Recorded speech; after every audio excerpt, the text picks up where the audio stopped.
Hello students, balance sheet ಮೇಲೆ ಒಂದು problem ನೋಡ್ತಾ ಬರೋಣ. From the following ledger balances of Shri Kottureshwara bank limited prepare the balance sheet as on 31/3/2017 also 11 schedules. So ಇದ್ರ ಪ್ರಕಾರ ನಾವು ಒಂದು ಬ್ಯಾಲೆನ್ಸ್ ಶೀಟ್ ಮತ್ತು ಆಬ್ವಿಯಸ್ಲಿ ನಾವು ಆ್ಯಸ್ ಯೂಶ್ವಲ್ ಶೆಡ್ಯೂಲ್ಸ್ನ ಪ್ರಿಪೇರ್ ಮಾಡ್ತಾ ಬರ್ತೀವಿ. ಆದರೆ ಸೊ ಇಲ್ಲಿ share capital 20,000 shares of rupees 10 each. So ಎಷ್ಟಾಗುತ್ತೆ? 2 lakhs rupees. ಇದು ಯಾವ ನೋಟಲ್ಲಿ ಬರುತ್ತೆ? ನೋಟ್ ನಂಬರ್ 1 ಬರುತ್ತೆ. ಇದಾದಮೇಲೆ ಸ್ಟ್ಯಾಚ್ಯೂಟರಿ ರಿಸರ್ವ್ ರುಪೀಸ್ 1,50,000. ಸೊ ಇದು ಎದರಲ್ಲಿ ಬರುತ್ತೆ? ನಮ್ಮ ಸೆಕೆಂಡ್ ನೋಟ್ ರಿಸರ್ವ್ಸ್ ಆ್ಯಂಡ್ ಸರ್ಪ್ಲಸಲ್ಲಿ ಬರುತ್ತೆ. ಇದಾದ ನಂತರ net profit for the year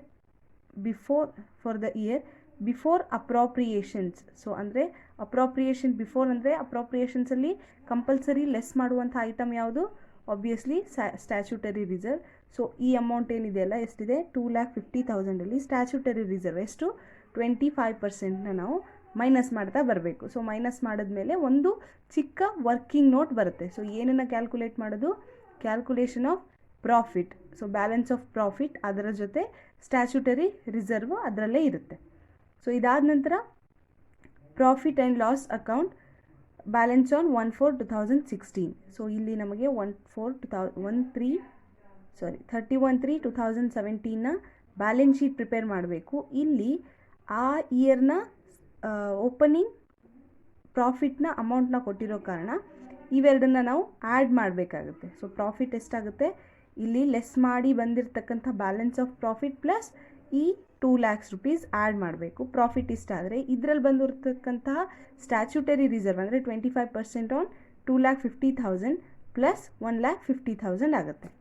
so ಇದು ಸೆಕೆಂಡ್ ನೋಟಿಗೆ ಹೋಗುತ್ತೆ. ಈ 3 ಐಟಮ್ಸ್ ನೋಟ್ ನಂಬರ್ 2 ಹೋಗುತ್ತೆ. ಅದ್ರ ಜೊತೆ ಒಂದು ವರ್ಕಿಂಗ್ ನೋಟ್ ಸಹ ಬರುತ್ತೆ.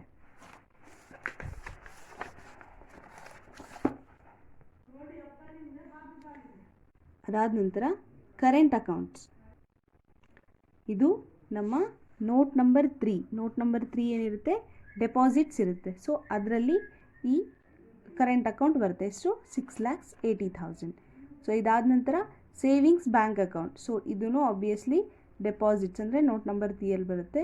ಇನ್ನು ಫಿಕ್ಸ್ಡ್ ಡೆಪಾಸಿಟ್ಸ್, ಇದೂ ಡೆಪಾಸಿಟ್ಸ್ ನೋಟ್ ನಂಬರ್ 3, ಇದು 3 lakhs rupees ಬರುತ್ತೆ. ಇದಾದ ನಂತರ borrowings from other banks. So borrowing from others bank ಎಲ್ಲಿ ಬರುತ್ತೆ? ಡೈರೆಕ್ಟಾಗಿ ನೋಟ್ ನಂಬರ್ 4, ಅದೂ ಬಾರೋಯಿಂಗ್ಸ್ ಫ್ರಮ್ ಅದರ್ ಬ್ಯಾಂಕ್ಸ್ ಅಂತಲೇ ಶೆಡ್ಯೂಲ್ ನಂಬರ್ ಇರುತ್ತೆ, ಶೆಡ್ಯೂಲ್ ನೇಮ್ ಇರುತ್ತೆ. ಸೊ ಶೆಡ್ಯೂಲ್ ನಂಬರ್ 4ಅಲ್ಲಿ ಬರಿತಾ ಬರ್ತೀವಿ. ಎಷ್ಟು ರೂಪಾಯಿ? 1,60,000. ಅದಾದಮೇಲೆ ಬಿಲ್ಸ್ ಪೇಬಲ್ ರುಪೀಸ್ 40,000. ಸೊ ಈ ಬಿಲ್ಸ್ ಪೇಬಲ್ ಏನಿರುತ್ತಲ್ಲ ಇದು ನಮ್ಮ ಅದರ್ ಲಯಬಿಲಿಟೀಸ್ ಆಗುತ್ತೆ, ಅಂದರೆ ಶೆಡ್ಯೂಲ್ ನಂಬರ್ 5ಅಲ್ಲಿ ಬರುತ್ತೆ. ಸೊ ಇಷ್ಟು ಅಂದರೆ ಯಾವ್ಯಾವ ಐಟಮ್ಸ್ಗಳನ್ನು ಕ್ರೆಡಿಟ್ ಸೈಡಲ್ಲಿ ಕೊಟ್ಟಿರ್ತಾರಲ್ಲ ಇದು ಕಂಪಲ್ಸರಿ ಬ್ಯಾಲೆನ್ಸ್ ಶೀಟ್ನಲ್ಲಿ ಲಯಬಿಲಿಟಿ ಸೈಡ್ ಬರುತ್ತೆ.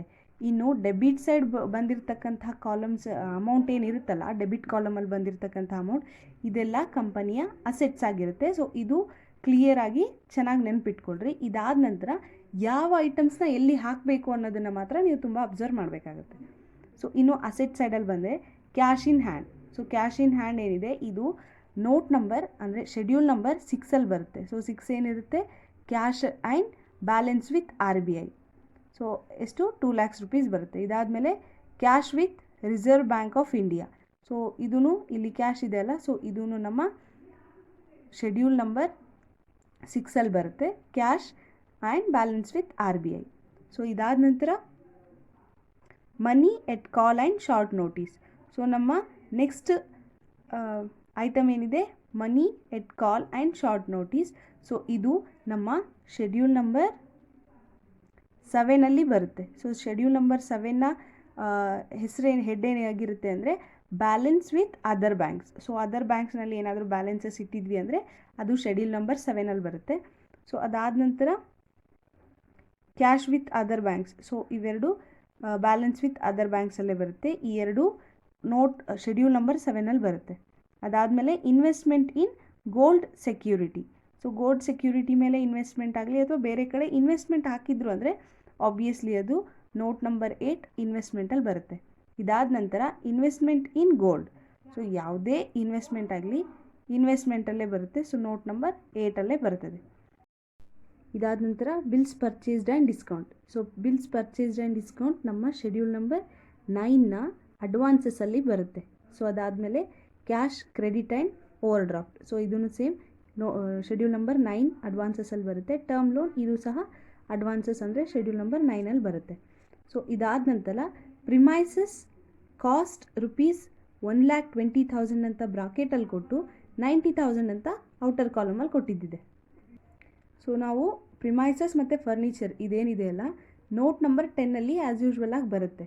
ಸೊ ಅದರ ಜೊತೆ ಇಲ್ಲಿ ನಮಗೆ ಎರಡೆರಡು ಅಮೌಂಟ್ ಕೊಟ್ಟಿರೋ ಕಾರಣ ನಾವು ಈ ಅಮೌಂಟ್ಸನ್ನು ಏನು ಮಾಡಬೇಕಂದ್ರೆ ಪ್ರಿಮೈಸಸ್ ಕಾಸ್ಟನ್ನು 1,20,000 ಹಾಕಿ, ಸೊ ಈ ಎರಡು ಅಮೌಂಟಲ್ಲಿ ಡಿಫ್ರೆನ್ಸ್ ಏನಿರುತ್ತೆ ಅದನ್ನು ಡಿಪ್ರಿಸಿಯೇಷನ್ ಅಂತ ಮೆನ್ಷನ್ ಮಾಡಿ 90,000ನೇ ನಾವು ಔಟರ್ ಕಾಲಮಿಗೆ ಹಾಕಬೇಕು. ಇನ್ ಕೇಸ್ ಈ ಅಮೌಂಟನ್ನು ಕೊಟ್ಟಿಲ್ಲ ಅಂದರೆ ನಾವು ಪ್ರಿಮೈಸಸ್ ಅಂತ ಹೇಳಿ ಡೈರೆಕ್ಟ್ ಅಮೌಂಟ್ ಹಾಕ್ತಿದ್ವಿ. ಆದರೆ ಇವ್ರು ಈ ಅಮೌಂಟನ್ನು ಕೊಟ್ಟಿರೋ ಕಾರಣಕ್ಕೋಸ್ಕರ ನಾವು ಕಂಪಲ್ಸರಿ ಈ ಅಮೌಂಟನ್ನು ನಮ್ಮ ಶೆಡ್ಯೂಲ್ಸಲ್ಲಿ ಮೆನ್ಷನ್ ಮಾಡಲೇಬೇಕು. ಸೊ ಎಷ್ಟು ಅಮೌಂಟ್ ಕಡಿಮೆ ಆಗಿದೆಯಲ್ಲ ಅದನ್ನು ಡಿಪ್ರಿಸಿಯೇಷನ್ ಅಂತ ನಾವು ತೋರಿಸ್ಬೇಕಾಗುತ್ತೆ. ಅದಾದ ನಂತರ ಇಲ್ಲಿವರೆಗೂ ನಮಗೆ ನೋಟ್ ಶೆಡ್ಯೂಲ್ 10ವರೆಗೂ ಆಯಿತು. ಸೊ ಶೆಡ್ಯೂಲ್ 11ಅಲ್ಲಿ ಏನು ಬರುತ್ತೆ, ಅದರ್ ಅಸೆಟ್ಸ್ ಬರುತ್ತೆ. ಇಲ್ಲಿ ನಮಗೆ ಯಾವುದು ಅದರ್ ಅಸೆಟ್ಸ್ ಕೊಡದೇ ಇರೋ ಕಾರಣಕ್ಕೋಸ್ಕರ ಜಸ್ಟ್ ನೋಟ್ ನಂಬರ್ ಹಾಕಿ ಅಲ್ಲಿ ನಿಲ್ ಅಂತ ತೋರಿಸ್ಬೇಕಾಗುತ್ತೆ. ಅದಾದ ನಂತರ ಇಲ್ಲಿ ಅಡ್ಜಸ್ಟ್ಮೆಂಟ್ ಅಂದರೆ ಅದರ್ ಇನ್ಫಾರ್ಮೇಷನ್ ಏನು ಕೊಟ್ಟಿದೆ ಅದರಲ್ಲಿ claims against the bank not acknowledged as ಡೆಪ್ಟ್ ರುಪೀಸ್ 20,000. ಸೊ ಇದನ್ನು ನಾವು ನಮ್ಮ ಶೆಡ್ಯೂಲ್ ನಂಬರ್ 12ನಲ್ಲಿ ತಗೋತಾ ಹೋಗ್ತೀವಿ. ಶೆಡ್ಯೂಲ್ ನಂಬರ್ 12 ಕಾಂಟಿಂಜೆಂಟ್ ಆ್ಯಂಡ್ ಲಯಬಿಲಿಟೀಸಲ್ಲಿ ತಗೋತಾ ಹೋಗ್ತೀವಿ. ಸೊ ಅದಾದ ನಂತರ acceptance and endorsement amounted to rupees 1,60,000. So ಇದನ್ನು same note number 12 contingence and ಲಯಬಿಲಿಟೀಸಲ್ಲಿ ತಗೋತಾ ಹೋಗ್ತೀವಿ. ಅದಾದ ನಂತರ bills for collection amounted to rupees 1,50,000. So ಇದನ್ನು ನಾವು ನಮ್ಮ ಪೂರ್ತಿ ಬ್ಯಾಲೆನ್ಸ್ ಶೀಟ್ಸ್ ಎಲ್ಲ ಹಾಕಿದ್ಮೇಲೆ ಇದನ್ನು ಯಾವುದೇ ಶೆಡ್ಯೂಲ್ನ ನಾವು ಮೆನ್ಷನ್ ಮಾಡದೆ ಲಾಸ್ಟಲ್ಲಿ ಎಲ್ಲ ಬ್ಯಾಲೆನ್ಸ್ ಶೀಟ್ ಟ್ಯಾಲಿ ಆಗಿ ಅದಾದ ನಂತರ ಈ ಏನು ಅಮೌಂಟನ್ನು ಬರಿತೀವಲ್ಲ ಕಾಂಟಿಂಜೆಂಟ್ ಆ್ಯಂಡ್ ಲಯಬಿಲಿಟೀಸ್, ಇದಾದ ನಂತರ ಲಾಸ್ಟಲ್ಲಿ ನಾವು ಇದನ್ನು ಮೆನ್ಷನ್ ಮಾಡ್ತಾ ಹೋಗ್ತೀವಿ. ಇದರಲ್ಲಿ 2 lakhs ಏನಿದೆ ಈ ಅಮೌಂಟನ್ನ ನಾವು ಶೆಡ್ಯೂಲ್ ನಂಬರ್ 1ಅಲ್ಲಿ ಹಾಕ್ತಾ ಹೋಗ್ತೀವಿ. ಸೊ ಇಲ್ಲಿ 2 lakhs ಅಮೌಂಟ್. ಸೊ ಅದಾದ ನಂತರ ಇಲ್ಲಿ ನೋಡಿ ಸ್ಟ್ಯಾಚ್ಯುಟರಿ ರಿಸರ್ವ್. ಸೊ ಅಮೌಂಟ್ ಎಷ್ಟಿದೆ 1,50,000. ಸೊ ನಮ್ಮ ಶೆಡ್ಯೂಲ್ ನಂಬರ್ 2 ರಿಸರ್ವ್ಸ್ ಆ್ಯಂಡ್ ಸರ್ಪ್ಲಸಲ್ಲಿ ಸ್ಟ್ಯಾಚ್ಯುಟರಿ ರಿಸರ್ವ್ ಅಮೌಂಟನ್ನು ಡೈರೆಕ್ಟಾಗಿ ಹಾಕ್ತಾ ಬರ್ತೀವಿ. ಆದರೆ ಇದನ್ನು ನಾವು ಇನ್ನರ್ ಕಾಲಮಲ್ಲಿ ಹಾಕಬೇಕು. ಇಲ್ಲಿ ಅಡಿಷ್ನಲ್ಸ್ ಅಂತ ಹಾಕಬೇಕು. ಯಾಕಂದರೆ ಪ್ರೆಸೆಂಟ್ ಇಯರ್ನ ಪ್ರಾಫಿಟಿಗೆ ಅವರು ಅಪ್ರಾಪ್ರಿಯೇಷನ್ಸ್ ಅದರಲ್ಲಿ ಅಪ್ರಾಪ್ರಿಯೇಷನ್ನ ತೆಗ್ದಿಲ್ಲ ಅಂತ ಹಾಕಿದ್ದಿದೆ. ಅಂದರೆ ಇಲ್ಲಿ ನೋಡಿರಿ ಬಿಫೋರ್ ಅಪ್ರಾಪ್ರಿಯೇಷನ್ಸ್ ಅಂತಂದರೆ ಅಡ್ಜಸ್ಟ್ಮೆಂಟ್ ಆಗಿಲ್ಲ ಅಂತ ಅರ್ಥ. ಸೊ ಅಮೌಂಟ್ ಎಷ್ಟಿದೆ net profit for the year amount 2,50,000. ಇನ್ನು ಲಾಸ್ಟ್ ಇಯರ್ ಪ್ರಾಫಿಟ್ ಎಷ್ಟಿದೆ 2 lakhs ಇದೆ. ಸೊ ಅಮೌಂಟನ್ನು ನಾವು ಇಲ್ಲಿ ಬರಿತಾ ಬರಬೇಕು. Present year profit 2,50,000. ಇನ್ನು last year profit 2 lakhs. So total ಮಾಡಿದಾಗ 4,50,000. ಸೊ ಈ 4,50,000ಅಲ್ಲಿ ನಾವು ಸ್ಟ್ಯಾಚ್ಯುಟರಿ ರಿಸರ್ವ್ ತೆಗಿಯಲ್ಲ. ಅದರ ಬದಲಾಗಿ ಪ್ರೆಸೆಂಟ್ ಇಯರ್ನ ಪ್ರಾಫಿಟ್ನಲ್ಲಿ ಮಾತ್ರ ತೆಗಿತಾ ಬರ್ತೀವಿ. ಅಂದರೆ 2,50,000 ಇಂಟು 25/100. ಸ್ಟ್ಯಾಚ್ಯುಟರಿ ರಿಸರ್ವ್ 25% ಕೊಡಬೇಕು, ಅದಕ್ಕೆ 25/100. ಅಮೌಂಟ್ ಎಷ್ಟು ಬರುತ್ತೆ 62,500. ಸೊ ಇದನ್ನು ಲೆಸ್ ಮಾಡಿದಾಗ ಅಮೌಂಟ್ ಎಷ್ಟು ಉಳಿಯುತ್ತೆ 3,87,500. ಸೊ ಈ ಅಮೌಂಟ್ ಏನಾಗುತ್ತೆ ಬ್ಯಾಲೆನ್ಸ್ ಆಫ್ ಪ್ರಾಫಿಟ್. ಸೊ ಈ ಎರಡು ಅಮೌಂಟ್ನ ನಾವು ಸೆಕೆಂಡ್ ನೋಟಲ್ಲಿ ಸೆಕೆಂಡ್ ಶೆಡ್ಯೂಲಲ್ಲಿ ಬರಿತಾ ಬರ್ತೀವಿ. ಸೊ ಇಲ್ಲಿ ಸ್ಟ್ಯಾಚ್ಯುಟರಿ ರಿಸರ್ವ್ ಏನಿದೆ ಇದು ಅಡಿಷ್ನಲ್ಸ್ನ ನಾವು ಆ್ಯಡ್ ಮಾಡ್ತಾ ಬರ್ತೀವಿ. ಎಷ್ಟಿದೆ 62,500. ಇನ್ನು ಈ ಬ್ಯಾಲೆನ್ಸ್ ಆಫ್ ಪ್ರಾಫಿಟ್ ಎಷ್ಟು ಅಮೌಂಟ್ ಉಳಿದಿದೆ ಅಲ್ಲ ಇದನ್ನು ನಾವು ಇಲ್ಲಿ ತಗೋತಾ ಹೋಗ್ತೀವಿ. ಎಷ್ಟಿದೆ 3,87,500. ಸೊ ಈ ಅಮೌಂಟ್ ಎಷ್ಟಾಗುತ್ತೆ 2,12,500. ಸೊ ಇವೆರಡನ್ನೂ ಆ್ಯಡ್ ಮಾಡಿದಾಗ ನಮಗೆ ರಿಸರ್ವ್ಸ್ ಆ್ಯಂಡ್ ಸರ್ಪ್ಲಸ್ನ ಟೋಟಲ್ ಅಮೌಂಟ್ ಬರುತ್ತೆ. ಇಲ್ಲಿ 6 lakhs ಆಗುತ್ತೆ. ಇದಾದ ನಂತರ ಡೆಪಾಸಿಟ್ಸಲ್ಲಿ ಇಲ್ಲಿ ಡೆಪಾಸಿಟ್ಸಲ್ಲಿ ಫಸ್ಟಿಗೆ current account amount 6,80,000. Savings bank account 2,20,000. ಇನ್ನು ಫಿಕ್ಸ್ಡ್ ಡೆಪಾಸಿಟ್ಸ್ 3 ಲ್ಯಾಕ್ಸ್ ಇದೆ. ಸೊ ಆ್ಯಸ್ ಯೂಶ್ವಲ್ ಅದನ್ನೆಲ್ಲ ಬರಿತಾ ಬರ್ತೀವಿ. Current account rupees 6,80,000. ಇನ್ನು ಸೇವಿಂಗ್ಸ್ ಬ್ಯಾಂಕ್ ಅಕೌಂಟ್ 2,20,000. ಅದಾದಮೇಲೆ ಫಿಕ್ಸ್ಡ್ ಡೆಪಾಸಿಟ್ 3 ಲ್ಯಾಕ್ಸ್. ಸೊ ಇದನ್ನೆಲ್ಲ ಆ್ಯಡ್ ಮಾಡಿದ್ರೆ ಸೊ ಇಲ್ಲಿಗೆ 12 ಲ್ಯಾಕ್ಸ್ ಆಗುತ್ತೆ. So schedule number 1 2 lakhs, schedule number 1 2 lakhs, schedule number 2 6 lakhs, schedule number 3 12. Balance ಶೀಟಲ್ಲಿ ಇನ್ ದ ಬುಕ್ಸ್ ಆಫ್ ಅಂದರೆ ಯಾರ ಹೆಸರಿನಲ್ಲಿ ಈ ಬ್ಯಾಂಕ್ ಇದೆ ಅಥವಾ ಕೇವಲ ಶ್ರೀಕೃಷ್ಣ ಬ್ಯಾಂಕ್ ಲಿಮಿಟೆಡ್ ಅಷ್ಟೇ ಬರೆದ್ರೂ ನಡೆಯುತ್ತೆ. ಅದಾದ ನಂತರ balance sheet as on date ಏನು ಕೊಟ್ಟಿದ್ದಾರೆ ಅದು, ಇನ್ನು ಪರ್ಟಿಕ್ಯುಲರ್ಸ್, ಶೆಡ್ಯೂಲ್ ನಂಬರ್, ಅಮೌಂಟ್. ಅದರಲ್ಲಿ ಫಸ್ಟಿಗೆ ಲಯಬಿಲಿಟೀಸ್, ಅದರಲ್ಲಿ ಫಸ್ಟ್ ಶೆಡ್ಯೂಲ್ ಶೇರ್ ಕ್ಯಾಪಿಟಲ್ ಇತ್ತು, ಅಮೌಂಟ್ 2 ಲ್ಯಾಕ್ಸ್ ಇತ್ತು.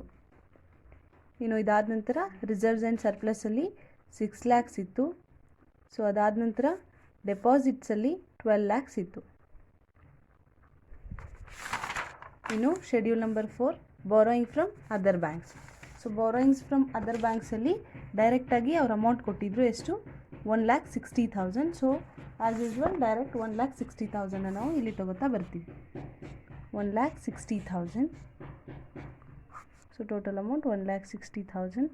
ಇದನ್ನು ಬ್ಯಾಲೆನ್ಸ್ ಶೀಟ್ನಲ್ಲಿ ಇಲ್ಲಿ 1,60,000 ತಗೋತಾ ಬರ್ತೀವಿ. ಇದು 12 ಲ್ಯಾಕ್ಸ್. ಸೊ ಅದಾದ ನಂತರ ಅದರ್ ಲಯಬಿಲಿಟೀಸ್. ಸೊ ಅದರ್ ಲಯಬಿಲಿಟೀಸಲ್ಲಿ ನಮಗೆ ಬಿಲ್ಸ್ ಪೇಬಲ್ ಒಂದೇ ಇದೆ, ಅದು 40,000. ಸೊ 40,000 ನಾವು ಇಲ್ಲಿ ಮೆನ್ಷನ್ ಮಾಡ್ತಾ ಬರ್ತೀವಿ. ಸೊ ಈ 40,000 ಟೋಟಲ್ ಆಗುತ್ತೆ. ಸೇಮ್ ಅಮೌಂಟ್ನ ನಾವು ನಮ್ಮ ಬ್ಯಾಲೆನ್ಸ್ ಶೀಟ್ನಲ್ಲಿ ಅದರ್ ಲಯಬಿಲಿಟೀಸ್ ಆ್ಯಂಡ್ ಪ್ರಾವಿಷನ್ಸಲ್ಲಿ 40,000 ಇನ್ಕ್ಲೂಡ್ ಮಾಡ್ತಾ ಬರ್ತೀವಿ. ಸೊ ಇದನ್ನು ಟೋಟಲ್ ಮಾಡಿದರೆ ಎಷ್ಟಾಗುತ್ತೆ, ಯಾವುದಿರುತ್ತೆ, cash and balance with RBI. So cash and balance with RBIದಲ್ಲಿ ನಮಗೆ ಕೊಟ್ಟಿರುವಂಥ ಐಟಮ್ಸ್ ಏನೇನಿದೆ, cash in hand rupees 2 lakhs. ಇನ್ನು cash with RBI bank of RBI rupees 50,000. So ನಾನು ಆಗಲೇ ಹೇಳಿದ್ದೀನಿ, ಕ್ರೆಡಿಟ್ ಸೈಡ್ ಬ್ಯಾಲೆನ್ಸಸ್ ಏನೆಲ್ಲ ಬರುತ್ತಲ್ಲ ಅದು ಲಯಬಿಲಿಟೀಸಲ್ಲಿ ಹೋಗುತ್ತೆ, ಡೆಬಿಟ್ ಸೈಡಲ್ಲಿ ಬರುವಂಥ ಬ್ಯಾಲೆನ್ಸಸ್ ಎಲ್ಲ ಕ್ರೆಡಿಟ್ ಸೈಡ್ ಇದು ನಮ್ಮ ಅಸೆಟ್ಸಲ್ಲಿ ಹೋಗುತ್ತೆ. ಸೊ ಈ 2 ಲ್ಯಾಕ್ಸ್ ಮತ್ತು 50,000 ಇಲ್ಲಿ 2 ಲ್ಯಾಕ್ಸ್ ಕ್ಯಾಶ್ ಇನ್ ಹ್ಯಾಂಡಿಗೆ, ಇನ್ನು 50,000 balance with RBI. So total amount ಎಷ್ಟಾಗುತ್ತೆ, 2,50,000 ಆಗುತ್ತೆ. ಇಲ್ಲಿ ಸೇಮ್ 2,50,000ನ ಬರಿತಾ ಬರ್ತೀವಿ. ಇದಾದಮೇಲೆ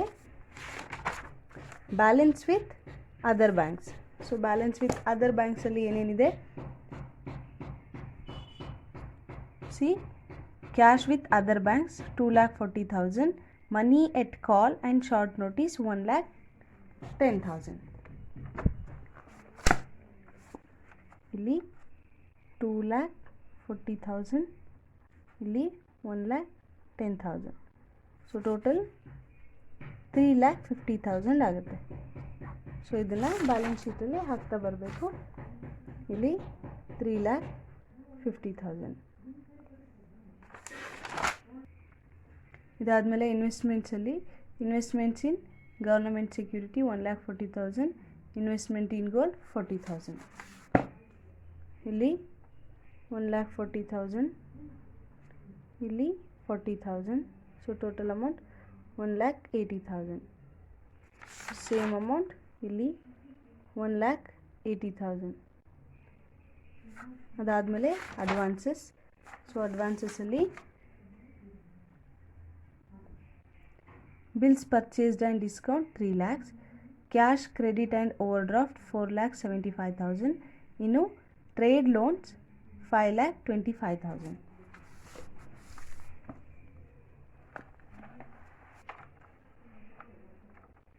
$3 lakh ಬಿಲ್ಸ್ ಪರ್ಚೇಸ್ಡ್ ಆ್ಯಂಡ್ ಡಿಸ್ಕೌಂಟಿಗೆ, ಇನ್ನು ಕ್ಯಾಶ್ ಕ್ರೆಡಿಟ್ ಆ್ಯಂಡ್ ಓವರ್ ಡ್ರಾಫ್ಟಿಗೆ ಅಮೌಂಟ್ 4,75,000. ಇನ್ನು ಟರ್ನ್ ಲೋನಲ್ಲಿ 5,25,000. ಸೊ ಇದೆಲ್ಲ ಮೂರನ್ನು ಆ್ಯಡ್ ಮಾಡ್ತಾ ಬಂದರೆ ನಮಗೆ ಅಡ್ವಾನ್ಸಸ್ ಸಿಗುತ್ತೆ. ಅದೆಷ್ಟಾಗುತ್ತೆ, 13 ಲ್ಯಾಕ್ಸ್. ಸೊ ಈ 13 ಲ್ಯಾಕ್ಸ್ನ ಇಲ್ಲಿ ಅಡ್ವಾನ್ಸಸ್ಸಲ್ಲಿ ಬರಿತಾ ಬರ್ತೀವಿ. ಸೊ ಇದಾದ ನಂತರ ಫಿಕ್ಸ್ಡ್ ಡೆಪಾಸಿಟ್ಸ್. ಸೊ ಫಿಕ್ಸ್ಡ್ ಡೆಪಾಸಿಟ್ಸಲ್ಲಿ ಪ್ರಿಮೈಸಸ್ ಮತ್ತು ಫರ್ನಿಚರ್ ಇತ್ತು. ಸೊ ಪ್ರಿಮೈಸಸ್ ಎಟ್ ಕಾಸ್ಟ್ ಎಷ್ಟಿದೆ 1,20,000. ಸೊ ಇಲ್ಲಿ 1,20,000. ಇದಾದ ನಂತರ ಫರ್ನಿಚರಲ್ಲಿ 50,000 ಇದೆ. ಸೊ ಇಲ್ಲೂ ಸಹ 50,000. ಇನ್ನು ಔಟರ್ ಕಾಲಮ್ ಅಂದರೆ ಇಲ್ಲಿ ಕಾಲಮ್ಸಲ್ಲಿ ಎಷ್ಟು ಕೊಟ್ಟಿದೆ 90,000, 30,000. ಸೊ ಈ 90,000 ಇಲ್ಲಿ ಬರೆದು ಮತ್ತು ಈ 30,000ನ ಇಲ್ಲಿ ಬರೀಬೇಕು. ಸೊ ಈಗ 1,20,000 ಮೈನಸ್ 90,000, 30,000 ಏನಿದೆ ಇದು ಡಿಪ್ರಿಸಿಯೇಷನ್ ಆಗುತ್ತೆ. ಆ್ಯಸ್ ಇಟ್ ಈಸ್ ಇಲ್ಲಿ 50,000 ಮೈನಸ್ 30,000, 20,000 ಇದು ಸಹ ಡಿಪ್ರಿಸಿಯೇಷನ್ ಆಗುತ್ತೆ. ಸೊ ಟೋಟಲ್ ಮನಿ ಅಮೌಂಟ್ ಎಷ್ಟಾಗುತ್ತೆ 1,20,000 ಆಗುತ್ತೆ. ಸೊ ಈ 1,20,000ನ ನಾವು ಆ್ಯಸ್ ಇಟ್ ಈಸ್ ಇಲ್ಲಿ ಬರಿತಾ ಹೋಗ್ತೀವಿ. ಇದಾದಮೇಲೆ ಅದರ್ ಅಸೆಟ್ಸ್. ಸೊ ನಮ್ಮ ಕ್ವಶನಲ್ಲಿ ಏನು ಅದರ್ ಅಸೆಟ್ಸ್ ಕೊಟ್ಟಿರಲಿಲ್ಲ, ಅದಕ್ಕೆ ಅದು ನಿಲ್ಲಿರುತ್ತೆ.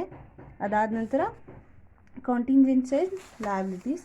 ಸೊ ಅದರಲ್ಲಿ ಇಲ್ಲಿದೆ ನೋಡಿ, claims against banks for acknowledgement ₹20,000.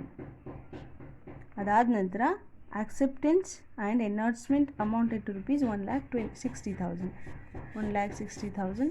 So ಇವೆರಡನ್ನ ಆ್ಯಡ್ ಮಾಡಿದ್ರೆ 1,80,000. ಸೊ ಈ 1,80,000ನ ನಾವು ಇಲ್ಲಿ ಬರಿತಾ ಬರ್ತೀವಿ.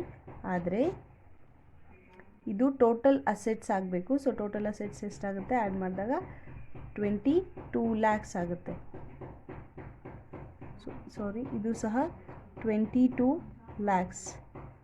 ಸೊ ಇದು 22 lakhs. So balance sheet Tally ಆಗುತ್ತೆ. ಇದಾದ ನಂತರ bills for collection. So bills for collection ಎಷ್ಟಿದೆ 1,50,000. ಸೊ ಅದೇ 1,50,000 ಇಲ್ಲಿ ಬರಬೇಕು.